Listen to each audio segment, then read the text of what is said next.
വയനാട്ടും പാലക്കാട്ടും മിന്നും ജയം നേടിയ കോൺഗ്രസും ചേലക്കര കാത്ത CPM-ഉം ഒരേപോലെ മുഖം രക്ഷിച്ചുവെന്നതാണ് ഈ ഉപതിരഞ്ഞെടുപ്പ് ഫലങ്ങൾ ആത്യന്തികമായി വിശകലനം ചെയ്യുമ്പോൾ നമുക്ക് മനസ്സിലാകുന്ന പ്രാഥമികമായ കാര്യം. അതേസമയം വോട്ട് നില BJPക്ക് അത്യന്തം നിരാശ നൽകുന്നതുമാണ്. വലിയ സ്വപ്നം കണ്ട പാലക്കാട്ടെ വോട്ട് ചോർച്ച സംഘപരിവാർ പ്രതീക്ഷിച്ചതല്ല.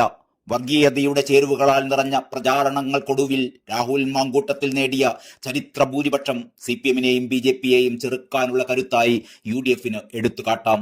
അതേസമയം ചേലക്കര നിലനിർത്തിയതിലൂടെ സംസ്ഥാനത്ത് ഭരണവിരുദ്ധ വികാരം എന്നത് പ്രതിപക്ഷത്തിന്റെ വെറും ആരോപണമാണെന്ന് വാദിക്കാൻ CPM-നും സാധിച്ചേക്കും. ഷാഫി പറമ്പിലിനെ ലോക്സഭയിൽ അയച്ച് പാലക്കാട് ഉപതെരഞ്ഞെടുപ്പിന് കളമൊരുക്കിയ കോൺഗ്രസ് ഏറ്റെടുത്തത് വലിയ റിസ്ക് ആയിരുന്നു. പാലക്കാട് BJP ജയിച്ചിരുന്നുവെങ്കിൽ അതിന്റെ പഴിയും പരിക്കും ഇനിയുള്ള തിരഞ്ഞെടുപ്പുകളിൽ കോൺഗ്രസിന് പേറേണ്ടി വരുമായിരുന്നു. CPM-ന് ചേലക്കര നിലനിർത്തേണ്ടതും അനിവാര്യമായിരുന്നു. ചേലക്കര നഷ്ടമായാൽ പിണറായി സർക്കാരിനെതിരായ ഭരണവിരുദ്ധ വികാരം യാഥാർത്ഥ്യമെന്ന് CPM-ന് അംഗീകരിക്കാതിരിക്കാനാവില്ലായിരുന്നു. മാത്രവുമല്ല, അതിന്റെ അലയൊലി പിണറായിക്കുള്ള അപ്രമാദിത്വത്തിനു നേരെ ചോദ്യങ്ങളായി പാർട്ടി സമ്മേളനങ്ങളിലും പ്രതിഫലിച്ചേക്കുമായിരുന്നു. രാഹുൽ മാങ്കൂട്ടത്തിലിന്റെ മിന്നും പ്രകടനവും UR പ്രദീപിന്റെ ആധികാരിക ജയവും കോൺഗ്രസിനെയും CPM-നെയും അത്തരം അപകടങ്ങളിൽ നിന്ന് തൽക്കാലം രക്ഷപ്പെടുത്തിയെന്ന് നമുക്ക് അനുമാനിക്കാം. ഭരണവിരുദ്ധ വികാരമുയർത്താൻ വിഷയങ്ങൾ നിരവധി ഉണ്ടായിട്ടും ചേലക്കരയിൽ അത് മുതലാക്കാൻ കഴിഞ്ഞില്ല എന്നത് കോൺഗ്രസിന്റെ ബലഹീനതയായി തന്നെ വിലയിരുത്തപ്പെടണം. അതുപോലെ പാലക്കാട്ട് ഒരിക്കൽ കൂടി 3-ാം സ്ഥാനം കൊണ്ട് തൃപ്തിപ്പെടേണ്ടി വന്നത് CPM-ന്റെ ദൗർബല്യവും എടുത്തു കാട്ടുന്നു. സുരേഷ് ഗോപിയുടെ വിജയത്തോടെ എല്ലാം പിടിച്ചടക്കാമെന്ന BJP-യുടെ ആവേശം പാലക്കാട്ട് പൊളിഞ്ഞുപോയി. പാലക്കാട് നഗരസഭയിൽ ശക്തി കേന്ദ്രങ്ങളിൽ പിന്നിലായത് തൃശൂരിന്റെ തുടർച്ച അത്ര എളുപ്പമല്ലെന്ന പാഠമാണ് BJPക്ക് നൽകിയിരിക്കുന്നത്. വയനാട്ടിലെ ഫലം എന്തെന്നതിൽ ആർക്കും സംശയമുണ്ടായിരുന്നില്ല. കോൺഗ്രസ് അവകാശപ്പെട്ട 5 ലക്ഷം ഭൂരിപക്ഷം പ്രിയങ്ക നേടില്ലെന്ന് പോളിംഗ് കുറഞ്ഞപ്പോൾ തന്നെ ഉറപ്പിച്ചതാണ്.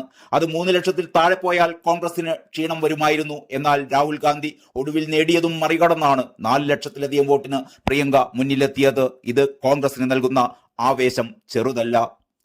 പാലക്കാട് മണ്ഡലം രൂപവൽക്കരണത്തിന് ശേഷമുള്ള UDF-ന്റെ 12-ാം ജയം VD സതീശൻ, ഷാഫി പറമ്പിൽ, രാഹുൽ മാങ്കൂട്ടത്തിൽ ത്രയത്തിന് അവകാശപ്പെട്ടതാണ്. വിവാദങ്ങളിൽ ഒന്നിച്ചു നിന്ന് പടനയിക്കാൻ ഇവർക്കായി എന്ന് മാത്രമല്ല, വിവാദങ്ങളും വിജയത്തിന് മുഖ്യ കാരണമായി എന്ന് നമുക്ക് വിലയിരുത്തേണ്ടി വരും. 3 തവണ മണ്ഡലത്തെ പ്രതിനിധാനം ചെയ്ത ഷാഫി പറമ്പിലിന് വടകര MP ആവാനുള്ള നിയോഗം വന്നതോടെയായിരുന്നു രാഹുൽ മാങ്കൂട്ടത്തിലിനെ സ്ഥാനാർത്ഥിയായി പ്രഖ്യാപിച്ചത്. ഈ പ്രഖ്യാപനം DCCയുടെ വരെ അതൃപ്തിക്കിടയാക്കുകയും K മുരളീധരനെ സ്ഥാനാർത്ഥിയാക്കാനുള്ള അവരുടെ കത്ത് പിന്നീട് വിവാദമാവുകയും ഒക്കെ ചെയ്തിരുന്നു. കൽപ്പാത്തി പോലുള്ള അഗ്രഹാര മേഖലകളിൽ പോലും സ്വാധീനമുറപ്പിച്ചിട്ടുള്ള ഷാഫി ഇഫക്റ്റ് തുടരണമെങ്കിൽ ഹാട്രിക് വിജയം നേടിയ ഷാഫി പറയുന്നയാൾ മതിയെന്ന തീരുമാനം പ്രതിപക്ഷ നേതാവ് VD സതീശൻ അംഗീകരിക്കുകയായിരുന്നു. ഷാഫി പറമ്പിൽ ഈ തിരഞ്ഞെടുപ്പ് കാലം മുഴുവൻ രാഹുലിനെ കൈപിടിച്ച് നടത്തുകയായിരുന്നു എന്ന് പറഞ്ഞാലും അതിശോക്തിയാവില്ല. ജില്ലാ കോൺഗ്രസ് നേതൃത്വത്തിന്റെ എതിർപ്പിനെയെല്ലാം തൃണവൽക്കരിച്ചുകൊണ്ടാണ് ഷാഫി പറമ്പിൽ രാഹുലുമൊത്ത് ക്യാമ്പയിൻ തുടങ്ങിയതെങ്കിലും വൈകാതെ പിണക്കം മാറി ഒത്തൊരുമയോടെ ജില്ലാ കോൺഗ്രസ് നേതൃത്വം സജീവമാകുകയായിരുന്നു. പിന്നീട് ഡീൽ വിവാദവും പാതിരാ പരിശോധനയും പെട്ടി വിവാദവും ഒക്കെ ചർച്ചാ വിഷയമായപ്പോൾ പ്രതിപക്ഷ നേതാവും ഷാഫിയും രാഹുലും ഒക്കെ ഒറ്റക്കെട്ടായി അതിനെ പ്രതിരോധിക്കുകയുണ്ടായി. ഷാഫി പറമ്പിൽ MLA-യുടെയും VK ശ്രീകണ്ഠൻ MP-യുടെയും ഒക്കെ വികസന പദ്ധതികളാണ് പാലക്കാട്ട് വിജയത്തിലെത്തിച്ചതെന്ന് UDF അവകാശപ്പെടുന്നുണ്ടെങ്കിലും വിജയത്തിൽ തിരഞ്ഞെടുപ്പ് വിവാദങ്ങൾ നിർണായക പങ്കുവഹിച്ചെന്ന് ഇരുവരും സമ്മതിക്കുന്നുണ്ട്. BJP-യിലെ അസ്വാരസ്യങ്ങളും വിഭാഗീയതയും ഒക്കെ ഒരു പരിധിവരെ ഇവരുടെ വിജയത്തിന് മാറ്റുകൂട്ടി എന്ന് തന്നെ വേണം വിലയിരുത്തേണ്ടത്.